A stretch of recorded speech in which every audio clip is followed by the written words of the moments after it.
Hey everyone, and welcome to another episode of the AnthroPuzzled podcast. I'm your host, Abby Letzinger, and every 2 weeks we'll explore how anthropologists are forging unique career paths beyond the usual academic sphere. Tune in, get inspired, and start piecing together your own career puzzle within the world of anthropology.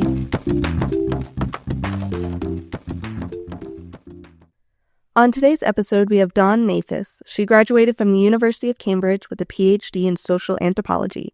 After postdocing at the University of Essex, she landed an entry-level research scientist job at Intel, where she spent the last 20 years up until last July. How are we doing today, Dawn? I'm pretty good. Awesome. So what is it that you do or did, and why is it important in regards to anthropology?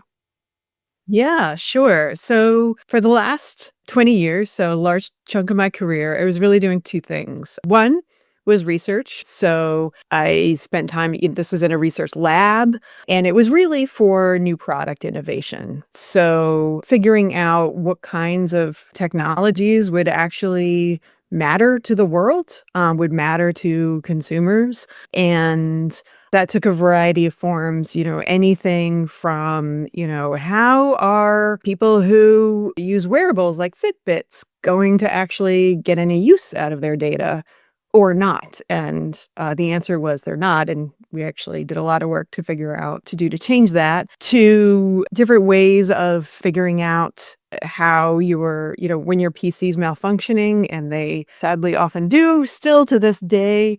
What can we do differently that's not just, call IT and spend a miserable hour on the phone, and then that's costing the company money. It's making you angry. Nobody likes the IT phone calls. So what could be done to avoid it, right? So stuff like that. And then as I got more senior, a couple things happened. I shifted into a managerial role, but also governance. I started to do a lot of governance work. So around the time where AI really hit the scene, and it became very clear that it was making really biased assumptions about whose skin actually counted as having a face, for example. It was very clear that we needed some practices and some guardrails in place to make sure that when Intel was putting something out into the world, or more typically working with its customers, right? So Intel's a hardware company deep, deep, deep in the bowels of your PC, but also does a lot of collaborations with different firms around the world. And a lot of those collaborations were about building some AI product. And it was my job to figure out what the best way is to avoid potential issues with what goes out to the world. So yeah, those were the main activities. That's what I was doing. Now, do you feel that a lot of the work, because you were trying to decide what would users do with like their wearables and the Intel and all that kind of stuff, did it kind of feel more like a user research or UX kind of thing? Yeah, that's exactly what it was. I was hired at a time when UX was not in the vocabulary, really. And so in part it became that, but also because we were very lucky to be in an R&D lab, it didn't have to be that, right? So I also did research to figure out what strategy should be for what was then called emerging markets, right? So the fact that larger middle income countries like Brazil, India, China, Russia at the time, how should we even think about and approach a market strategy, right? So for those countries, as opposed to ones where certain cultural assumptions might hold, right? So it can be strategy, can be user experience. You can sort of see how, in a way, the industry itself evolved through the evolution of my own career, in that, first, UX not even named. As UX became a profession, then that work really solidified. There was a repertoire, we knew what that was, but we also did other kind of more exotic things. And then as the priority really started to shift more broadly, kind of away from end users at all, then you start to get into the issues of governance, and less, what we should do, and more about making sure we're not doing what we shouldn't do, which is an interesting evolution. Now, what did your day-to-day kind of look like? Yeah, so when I started out, it looked a heck of a lot like research you might see in academia, but with a bunch of asterisks, right? So the research cycle was pretty much the same as it is anywhere. So proposing a project, getting the collaborators together to actually do that project, which is much more important in industry than it is in academia, but also part of the fun part because you can pull in different disciplines very easily because they're in the cubicle next door and you can do that. So you're finding what field sites are actually going to speak to the business problem at hand, right? Who are you going to talk to and what are you going to look for? You're doing the interviewing. Usually it's interview based. There tends to be less participant observation, but there is some, and that has to do with the timeframes that industry often works with, which are less patient than one would like. And then, coming back, trying to squeeze as much analysis time as you possibly can out of the company and having arguments about how much there should be, because of course, folks want to take a decision right away. And then socializing the work, making sure people who can take a decision based on that actually hear it. And that itself is an analysis, right? Like it's up to the researcher to really understand what's going on in the business and what the implications actually are for what you've just found. And that's an art. That's something that you end up learning over time. So that cycle went on for many years, and often projects would overlap because, of course, people want to hear about the thing you did 2 years ago, even though there's always a bunch of urgency anyway, somehow. I'm always fascinated by how that works. So you're always taking care of, your last 5 projects while you're doing the next one. But then with seniority, stuff starts to change a little bit, right? So with seniority, a lot of it then becomes about the first port of call really is to make sure that the staff is happy and doing what they want to do and what the company needs them to do and helping them artfully negotiate that inherent tension. And then there's also a separate layer of work, which has to do with, as a manager, you have peers who are also managers of their labs. Those are technical labs, or they were in my case. So deepest, darkest systems engineering, AI, like doing some fundamental AI work, like wild stuff. So we were all kind of in a lab directed by Lama Nakshman, who is well-known in certain computer science circles for being the person who, with a large team, who was in that lab, who brought Stephen Hawking's speech interface to life. So, that's how seriously that lab does take what the user actually cares about, because in that lab, right, it's not just, oh, the user has an experience, you put a nice interface on it.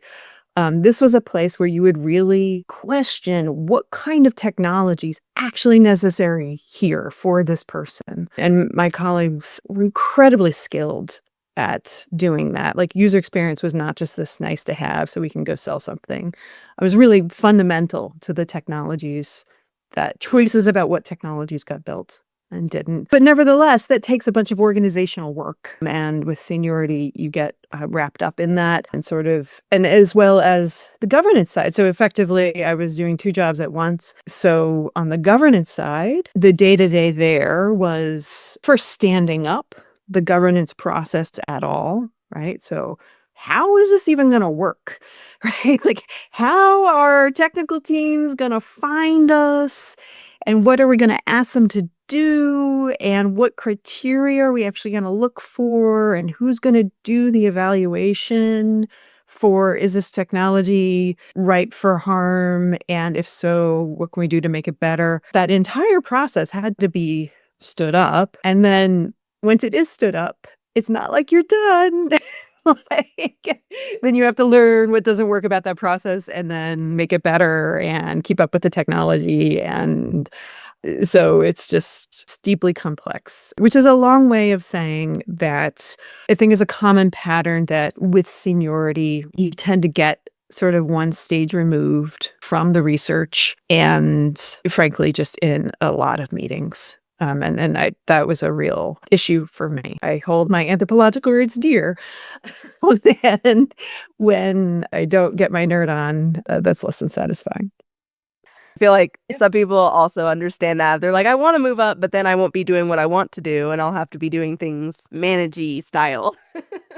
Yeah, it's a real problem, actually. And it gets even more intense. It's almost, I don't want to be negative. It's a damned if you do, damned if you don't situation, right? I had a wonderful gentleman who ended up working for me. He was actually senior to me and just a wealth of experience. And his motivation in life was doing what's fun and interesting. Full stop. And the man was a rock. I could not be persuaded to do any of this managerial lean and crap. He's like, no, I find extraordinarily effective, this man. Like, just did amazing things for accessibility technologies, like on and on it goes. But I'm full of nothing but admiration for him, much more so than, in this field. There are certain well-known climbers, I guess you could say. It's just not my thing. But it's a real and as you kind of move through a career, it's absolutely something that's just it needs management and just some choices. It is true that you can expand what's possible with staff. That is actually true. When my team was doing really very cool things with the relationship between context and AI, and we kind of built a nice cozy, what I thought was a nice cozy team. They might think differently, but it's not a terrible thing to manage. My boss always said to me, the person who does not want to manage is usually the best manager. So if you think this is not something you're capable of or not something you want to do, it might be something to think about doing for a little while, because the chances of you being actually very good at it might be really high. Now, how did you stumble into this career? Because it seems like that's a common theme with most individuals I interview, or individuals that are in anthropology, is like, they're not just like, oh, I'm going to walk right into anthropology. They're like, I kind of fell into it. Yeah, I totally fell into it. I fell into anthropology. I was doing an undergrad, and it was in international relations. And I thought I wanted to work for the State Department. I was interested in diplomacy. I thought that would be like the coolest thing. And then there was a class in an anthropology department on the hot topic at the time, which would really show you my age, but it was the collapse of communism, which is what happened. Like the Berlin Wall had fallen 3 years before, right? And I was like, wait, but that's like big, important geopolitics. Like, how the heck is that in an anthropology department? Like, what the heck? And this woman went through systematically and helped us understand why it was that the CIA and the State Department could not see the crumbling empire right before their eyes. Why would you miss that? Let's talk about that. Let's talk about how culture plays a role, how you need, right, like the desperation to have an enemy, right? All this stuff. And it blew my mind. Like, oh, okay. I see the flaws in political science and all the rest of it. So like I was converted. Like I was like, all right, give me the good stuff. So that's how I fell into anthropology. And then, I fell into commercial work, not because I wanted it, not because I thought it was the best thing to do, but because, the academic job market it's never been great. From what I understand, it's even worse now. So, I did the job interview because it was a job. I'll be very clear about that. But the people who I met in that interview were just some of the smartest, warmest, most interesting people I had come across. Like, far more interesting than the folks my peers in graduate school. They were just kind of cool. And that's what kept me there, frankly, for so long. Were there any projects that you worked on during your time there that kind of stuck with you in the years that you worked?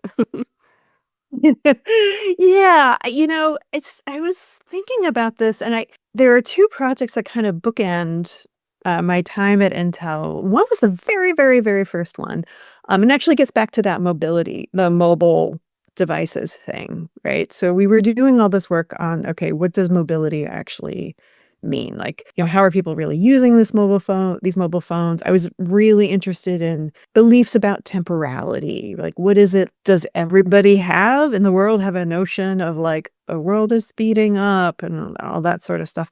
So we did a pretty large multi-sided study, and I was lucky enough to have a peer who straight out of a computer science PhD, and he's what you would now call a data scientist. Again, didn't have that language, but he said, well, why don't we do something computational as part of the study? I was like, okay, that's interesting. So with people's permission, right, explicit permission, we put on people's laptops, and then like a funny little thing that doesn't even exist anymore is between a laptop and a mobile phone. And we wanted to see patterns. Like, we wanted to show this. Is it true that you really need all this power on the machine and you're maxing it out? And cue old school masculinity here. We just wanted to find different, like, could we see a temporality of everyday life through patterns and device usage? So we did it, and we printed out, it's pretty cool. We printed out these big posters and then of like what the data was, and then we had people tell us what the data meant, right? Because we knew that you can't just look at a data set and pretend you know what it means, which is a problem that affects the industry today. But never mind that. And so, what we found was that there was no discernible pattern. The only pattern you could find across this reasonably sizable sample was people tend to sleep at night. Like, that's it. Like, that's like the only pattern. And they often go in really short bursts. So this was super impactful because at the time, turbo technology was under discussion. So turbo technology is the attribute of the chip that will, help it go essentially to overdrive when you really need it, and then put it into low power when you don't. Right. And to this day, it turns out that power management really, really freaking matters. So my very last project at Intel was of this thing called carbon-aware computing, which is all about actually taking advantage of the capacity, not on a PC, but in a data center, to like power up at full tilt when you need it and power down when you don't. And the theory was that if you could time that for when renewable energy was available, you could actually significantly decarbonize the data center, right? Because you're changing you're timing your activity. So California, sun is shining. To this day, actually, California has produced so much solar infrastructure that sometimes they actually have to just kick it off of the grid entirely. So it goes stranded. It's called stranded energy, right? Because the grid can't take it anymore, because if there's not enough people using that energy, the grid melts down. Like, you get a blackout. So if you're smart and you see that happening, you should fire up your data centers then, and then turn it down or off if you can at night when everything has to go back to fossil fuels because there's not enough battery storage, yada, yada, yada. So, and there's a bunch of social implications about that, because then turns out work involves people's workflows, and when you're building an AI system, you have opinions about how fast and when your training is going to happen. So there's a whole kind of social life to this that I was like pulling out. So I ended up like starting with like the social life of how you manage power and electricity. I did not expect to do that. And then ending with exactly that problem at a much larger scale. So those were two of my favorites. Okay. Now, with the solar panel thing, kind of reminds me of this project I believe Japan is working on. It's either Japan or Korea, where they're taking these triangle plates and they're putting them on sidewalks and using I think it's kinetic energy of like people walking on these sidewalks to build up energy and power things. And they want to use them in the really, really popular parts of town where or even putting them on playgrounds where kids are jumping up and running around all the time and they're producing this energy. So it kind of reminded me of that. And I think it's really cool that we're trying to find all these different methods of renewable energy and trying to move away from focusing or relying on fossil fuels. But I think the downside to it is we still haven't figured out how to make those items sustainably. Because, like, there's this whole debate of like electric cars and gasoline cars. And it's like, oh, electric cars are great, but lithium batteries are a problem. And so it's like Yeah. you solve one issue and now you have another one and trying to like Yeah. solve that issue. Yeah, exactly. Exactly. It's a choose your poison Mhm. situation for Yeah. sure. There is a wonderful book by, I don't know if you say it Karen Baker or Karen Bacher, but it's called The Grid. And it's a beautifully accessible, and it's all about sort of like the creaky US energy grid and kind of why it is the way that it is in the first place. It's really weirdly managed. But one of the things that you reminded me of is that, she points out that energy storage doesn't have to equal batteries at all. Like, there are a lot of different ways that you could actually store energy with gases and like underground cave situations, or even kind of more simply, like if you have a dam, right? And you have solar, you pump the water up a hill to some reservoir when you have access to solar, and then you let it flow and you run some turbines in the flow, right, at night, and you just keep doing that in a cycle, right? My point is that it doesn't have to be batteries and rare earth minerals and concentrated environmental harm in places that feel far away if you are the buyer of an EV. Like, it does not have to actually be that way at all. And with the carbon aware stuff, we absolutely found a million of those gotchas, right? Like, it turns out powering down a full data center really, really hard because you've got cooling and a bunch of other things between the computing and or persuading, like, you need a social incentive system to actually move when people do the work. And it turns out, with particular ways of making money, like the idea of waiting, not a thing. Because your waiting is less money. It's a stranded asset. Ooh, like you piss off a bunch of people, as a result. So I still have faith in the carbon aware thing. It's highly controversial, as it turns out. Like, I'm not the only one to invent this idea.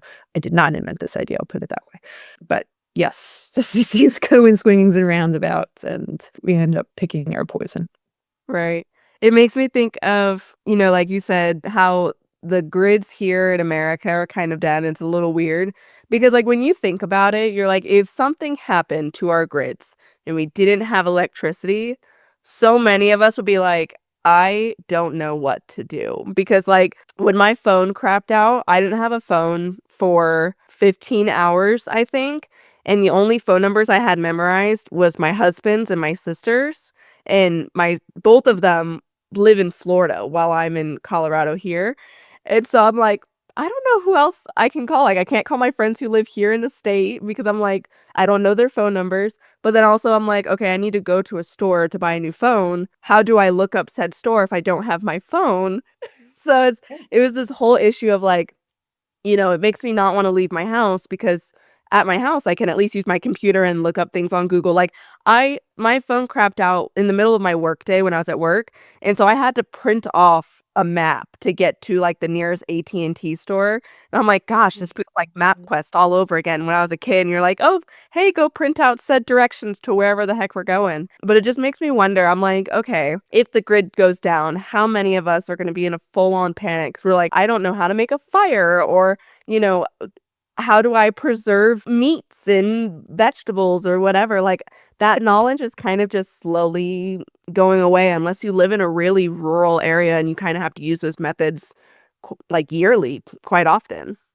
Yeah, no, it's a really, really interesting topic. I'm glad you brought it up. I was working, still am, at some level. A very good friend of mine, both a beautiful ethnographer, and also in parallel science fiction writer. She works on renewable energy in Orkney. Her name is Laura Watts. Has a beautifully written book called Energy at the End of the World, where actually it's so islands north of Scotland, lots and lots of wind energy going on. So much so that they produce more than they use. So that's a situation of energy abundance. But we really had this very extended dialogue about, look, you've got creaky infrastructure, you've got transmission issues, right? Getting energy from A to B. real problem, right? And now you've got the entire data center industry saying we want as much as we'll take, as we can get, right? So you've got all these, countries like Ireland saying, yeah, we're going to put a cap on that. Or, when there's a blackout, guess what? You guys are going to power down real darn fast. Like you're getting cut off first, right? And we really started to think of like, if you've got this this pressure from a large scale industry that's sucking, like trying to get its hands on all sorts of electricity, a creaky grid and climate change, which directly affects both those things. Like we might actually be headed to a situation where energy or electricity is not always on, right? Like what we really started elaborating exactly, not that it goes off forever, but what if it's actually gonna blink a whole lot? What, right? I mean, I don't know the cause of the recent. There was Amazon Web Services went down for an extended period of time. Like half the internet was like knocked out. I don't know if the root cause of that was something to do with electricity, but that often happens, right? Data centers, right? If there's a blackout, if their generators can't cover it. Anyway, I can go on. My point is that I think there's a really interesting intersection here to do with these different factors and infrastructure and what life might be in climate change, right? We might not be able to assume the same things that we used to be able to assume, which, by the way, is an excellent reason to study anthropology because it teaches you to not assume things, right? It teaches you to not actually have the freak out when, oh my God, I can't get the directions because my phone's down. Oh no. It's like, okay, well, I've lived in a different part of the world, working differently. What was that like? Okay, right? Like there's a certain chill that anthropology teaches you to have that I particularly adore. Yeah, trying to work the problem and you'll figure it out. Don't stress about it. So you said that anthropology kind of helps you problem solve in a way. Now, do you feel that anthropology has also helped broaden your perspective on how you view the world and things that go around you? Yeah, I mean, that's kind of its MO, right? It's the whole design of it. If you can call it design, it's probably not the right word, but the whole idea is to really focus on like just identifying what are the assumptions at work in any given situation and to really, really be very open about what that could be. So I'm going to contrast it with engineering education, right? Which I, by the way, have tremendous respect for. But what engineering education does is it gives you a problem, says these are the bounds of the problem, you go solve it, right? We're not allowed to ask, wait, where did this problem come from? Right? That's not a thing that's encouraged, right? It's just optimized within the bounds that you're given. And it actually takes, you can tell the difference between a senior and a junior engineer solely on the basis of whether they can question the parameters of the problem as has been given to them. Anthropology does the exact opposite, right? This whole remit is to say, okay, well, why, when you say, the problem is this, why do you say that? Well, what are you assuming when you're doing that? And even, my mentor, Marilyn Strathern, who's a very well-known anthropologist, has this really interesting point. She contrasts ethnography, right? Sort of going to a place and just listening with survey research, right? Right. The goal of survey research in a way is to block out and to be very, very precise about what you're trying to ask about. So it's not just like you're only ever asking how much, but you're really sort of saying, all right, everything else, leave everything else aside, hold everything else a constant, right? Just do this, right? Ethnography flips that around and it makes use of the excess, right? It says, look, we're going to collect a bunch of data we do not need, right? Like, because that's how life is, right? You're going to listen to a lot of stuff and you don't know what's relevant yet. And like, that's the beauty of it. You can go back and say, okay, well, that thing that I heard, oh, now I see why that was important. Or, oh, that actually helps me solve this other thing. So it's a style of thinking. What I will say is that anthropologists are excellent when it comes to tech ethics because we can see and name what's likely to happen. right? Like we actually had the language for it. Like the amount of times I got feedback from not just engineers, but lawyers, compliance people, even comms people. Oh, yep, that's what it was. Just there's just something about how we're able to name what's going on in the world that helps us spot ethics issues. I'm sure we have our own ethics issues to contend with. I have noticed a lot of people kind of when they go into anthropology, it's not so much, oh, I'm going to make as much money as I can, because there are definitely other fields you can do that in. But it's Yeah. more of like almost expanding their knowledge base to understanding people at a deeper, more personal level. Whereas other careers are like, my goal is to make as much money as I possibly can, no matter the stakes or consequences. So Yeah. Yeah. No, yeah, fair enough. It's definitely not going to be the thing that's going to make you money because that's so not going to happen. What's wild to me though is that we are in a moment where almost all of those careers that were supposed to make you money are also not now. This is literally to a very good friend of mine. I like to think of her as an important figure in the technology of networking communications, right? Like how packets are going from me to you right now. A woman I consider close to genius in terms of engineering. I said, Dawn, my son, well, he was going to be a game designer and that's what he wanted to go to college for. But now it's like, oh, that's not going to make me any money. So he wants to do a sociology degree. And could you help him figure that out? I'm like, yeah, I don't think that's some news for you. But it does make sense. And I'm going to make an old-fashioned argument, very, very old-fashioned, which is that I think there is always room for that old school liberal arts education. Full stop. Right? So like you can go full nihilist. I'm just going to go full nihilist on you for a second, right? If you are lucky enough to go to college, and I appreciate that not everybody is, right?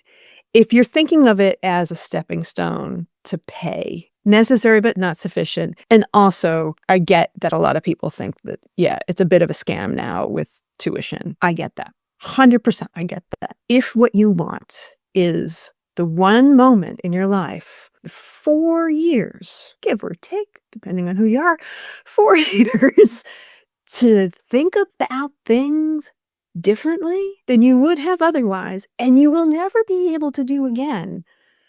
I mean, isn't that the most beautiful thing you could do? It doesn't even matter what it is. Like, it could be philosophy, it could be art, like, it can be biology. I don't care, but just 4 years to think, it's a beautiful, beautiful thing. And it will change you and keep you in good stead. I'd even seen studies that show that people who do have at least an undergrad degree, right, later in life, they actually have better health outcomes. And it's not just to do with class. That part I might actually be a little bit wrong about. But, right, like the idea that you keep engaged, that you don't need to be entrenched in an opinion, in an ideology, which, right, problem now. Anyway, I will stop pleading for an old school liberal arts education, which I do believe should be accessible to everybody. But I think that's why. And it shouldn't be Votech. And I get, like, I am unemployed myself right now. I get the need to make money. Like, I do. But if you can think about that as a thing for later, because guess what? It's still going to be a problem when you're done with your degree. Like, and it's going to be a problem for everybody. Absolutely everybody, no matter what you pick to study. So you might as well go have fun with it. I agree. It's funny because the way I think about my experience when I was in college, I was going in as a business major because that's what my parents said. Oh, this will be a very stable career, and because you can do it in any industry and all that kind of stuff. Didn't really enjoy the classes at all. They were very boring, very dull. And after taking an anthropology class, I'm like, wow, this is actually kind of interesting. And so then I picked it up as a minor. And then after studying abroad and living amongst other people for 6 months, I'm like, I might major in this. So It makes me laugh when I think about like, oh, my business degree was something my parents had chosen, but the anthropology degree is the one that I chose for myself. So even though I have both, I think I prefer the anthropology degree a lot better because I enjoyed those classes so much more. And I'm like, Yeah. yeah, I want to go to class. I want to read these books and projects and ethnographies these professors are assigning us. Whereas with my business classes, I'm like, you want me to read what and do what? No, I'm okay. Yeah. Yeah, no, I understand where you're coming from. Also having familiarity with what goes on in business schools, and from time to time, I do engage with that literature, which can be good. You can actually find good corners of it. But to your point, I mean, it's a question of I find both in MBA programs and in kind of technical fields, although in technical fields is a bit different. It's like, the stuff you're like, what constituted good corporate strategy if you were taking an MBA in 2000, 2010? It's not what it's going to be now, right? So you're asking to be obsolete. Whereas I can tell you for a fact that if you really deepen, like not in a surface way, but really deepen that just like core reflex of I'm listening to this person. I don't know, maybe he's doing a product pitch, maybe, trying to get some financing, maybe proposing a reorg, often proposing a reorg. And you can sit back and say, what's his assumptions here or her, right? Like just play out all of the like, what incentives are they actually responding, and put like a little beat between what they're saying and the underlying incentives that they're actually trying to address. That's like a core negotiating skill, right? I mean, that's the kind of shit that like if you actually go to like negotiation kind of classes, right? Like that's the thing that they tell you, but it's super easy if you do have that anthropological or similar sociological background, right? You can spot it. You spot it kind of a mile away. Like, is this a person who's really their goal in life is just to preserve their power and their sense of masculinity? Then you can just sidestep it, right? So that kind of sophistication, I would think you're not going to get in most MBA programs. I hope I'm wrong. Now, before we get to our final 4 questions, is there anything we haven't discussed today that you'd like the listeners to know about? Yeah. I mean, I think the thing to know about the tech industry, if that's the way that you're inclined, I think it's important to know that it is going through, I'll say it this way, I don't think the reckoning has happened yet, but it's very much coming, right? Because it's, user experience work still does exist. Responsible AI work still does exist, but it's getting thinner on the ground.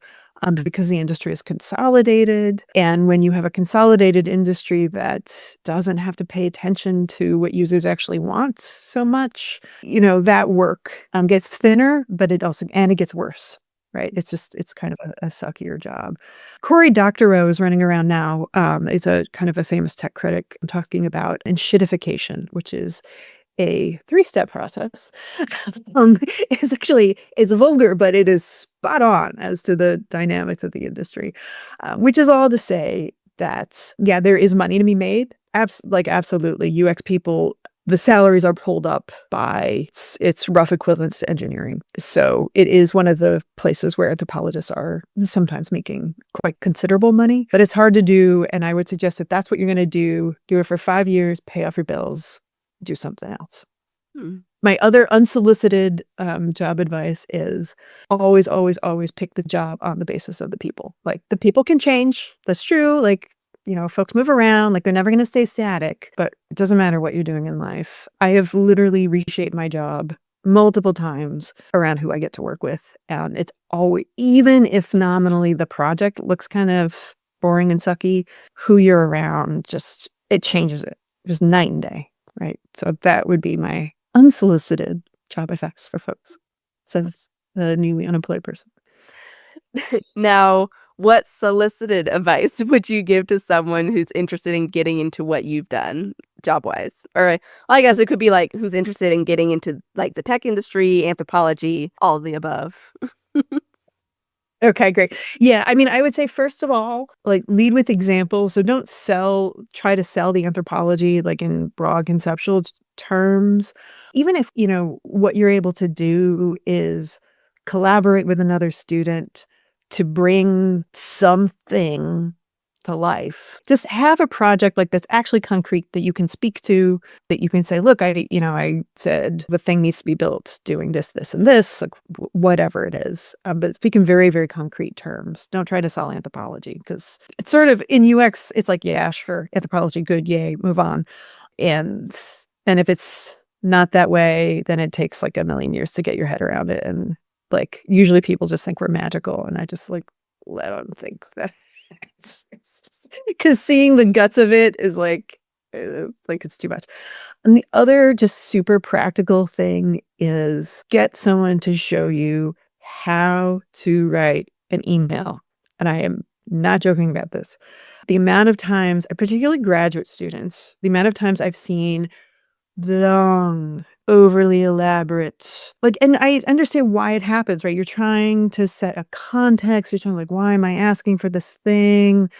And honestly, just there's some art in, you can start with your professors, they will appreciate this too, but there's a real art to getting to the point, well, very, very fast, while also helping the person understand immediately why you're asking and making it real easy to say yes, right? There's a real art to it, to the point where I have actually, and I've encouraged others to do this as well, put the TLDR at the top, 2 lines, no more, 2 lines. I need you to do this thing here, bold, when the deadline is, context, next, blah, blah, blah, blah, blah. Right? So it seems like the dumbest thing, but it's honestly the thing that it can make the difference between getting in the door and not. Or even if you're in the door looking fresh out of college versus, no, I actually do know what I'm doing, even if I don't actually know yet. Those would be my 2 things. I think that the last thing is, once you do have some training under your belt, you know how to do an ethnography, right? Like you actually have some real research chops. The thing that's going to be weird at first is you're going to be asked to do stuff faster than you're comfortable with and make a call. Right. So it's not just like, oh, and here are the assumptions that these people have, and here's what's at stake. Like, you got to be normative. You got to be like, all right, if you're going to try to settle these people, you got to get this right. You got to do this, and you got to do this. And you can't be afraid to be normative. And it'll be weird because it'll feel like, well, to be able to say that, I need to study this for 2 years. But I can guarantee you, if you have some evidence, you have more evidence than the person who's asking. So you're actually, even though you won't feel like you're the best person to answer the question, you in fact probably are. So that'll take a little time to get used to, but it'll work. You'll do it once and you'll be fine. It just feels weird the first time. It's kind of like imposter syndrome. Oh, imposter syndrome, that doesn't go away. Like, oh no, I'm not saying you're going to get rid of that. Like, unless you're one of these overconfident so-and-sos who I do see from time to time. But yeah, no, the imposter syndrome is telling you that you're probably doing it right and feel the fear and do it anyway. Now, are there any changes that you'd like to see in your industry? Yeah, I mean, I'm going to go back to Cory Doctorow. So much of what's wrong in the industry actually can be traced back to its increasing consolidation. So he's got, he has some recommendations, right? He's pushing for interoperability, right? So the idea that you could actually leave and like leave a social network and take your friends with you, right? Right? Read an ebook from one product to the next and move it around, right? So data portability, all that. So it's indirect, but I think if the industry were required to do some of those things, then some of the problems with like sort of disregard for what users actually value and need will alleviate, because there'll be some competition, right? Or wildly irresponsible products, right? Like, you're not going to get rid of all the bads, but with some competition, I that's about as free market as I get. Like, I actually do think competition can be a good thing.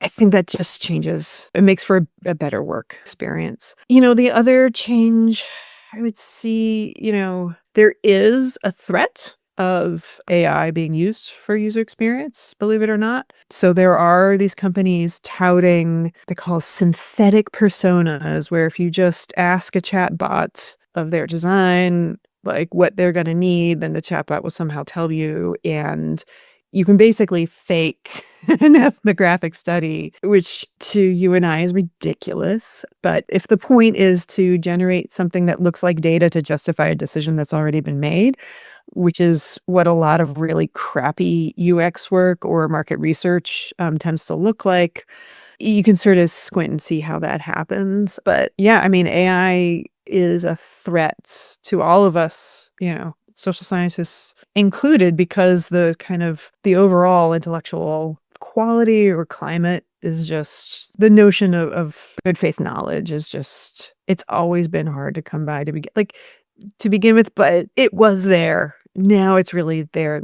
less. So I think there's a real threat in terms of the kind of increasing know-nothing sort of attitudes that we're seeing. And I don't think it's a particular threat I think it's a threat to social scientists, but, lots of corners of life, not just anthropology.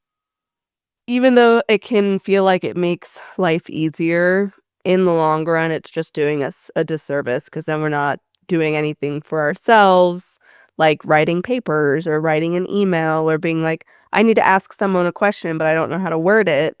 ChatGPT, help me out. So we're not really like using our brains to come up with things anymore. We're kind of just taking the easy way out, trying to make the most efficient out of our time. Yeah. And, I watched a really wonderful, it's a discussion between Emily Bender, who is a computational linguist, and Ted Chiang, who is a science fiction writer who has written stories involving linguists, one of our best science fiction writers that we have in the United States.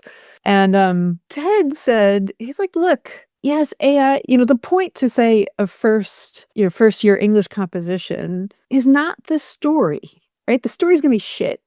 And you're like, the whole point is to write the crappy stories so that way you can then go on and write the better ones, right? So he's like, look, there's a difference between writing as thinking and writing as bullshit. And the reality is there are a lot of occasions where the world does call upon you to proffer up some bullshit. Right? Like the KPI that nobody actually cares about, but you have to have, right? The ritualistic, email or filling in a form. Like there's just a lot there is a lot of crap. So fine, we can chat GPT that away.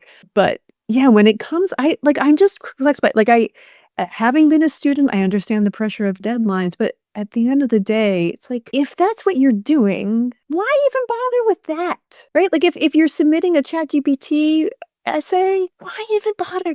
Is there not something else you could be doing than pretending? Why are we hanging around pretending? How about just do something else at that point? Now, what do you just absolutely love about your job and the industry you've worked in? I have to say some of, besides some amazing folks I have had the pleasure of working with, really did challenge me to think in very different ways that I did not expect. And that's not just the other anthropologists by any stretch of the imagination.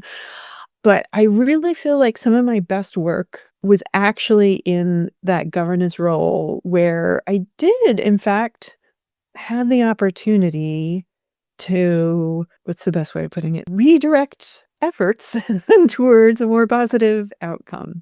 And that's honestly some of the most rewarding, right? To say, okay, you know what? The company's not going to make that mistake that I can see coming a mile away is both the most rewarding and the most exhausting, right? Because there's moral injury, there's, when you have to see the dark stuff up close, it takes a toll. So I think that was some of the hardest, but also some of the best aspects of the work, and getting to be in a position to be able to say, you really don't want to do that, but you wanted to. It's this other thing. That's true, genuinely rewarding. Nice. Now, if listeners want to learn more about you and the work that you've done, what's the best way to reach you? Oh, you can definitely find me on LinkedIn, certainly there. And we'll put in the show notes, a couple smaller pieces of writing about AI and the environmental costs, maybe a couple other bits and pieces I've done.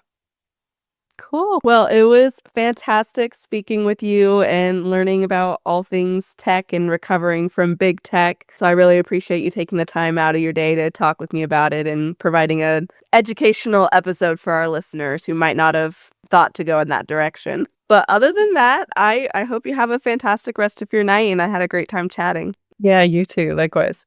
Awesome. All right. Bye. Bye. Thanks for listening to another episode of AnthroPuzzled. This show was produced by me and distributed in collaboration with the American Anthropological Association.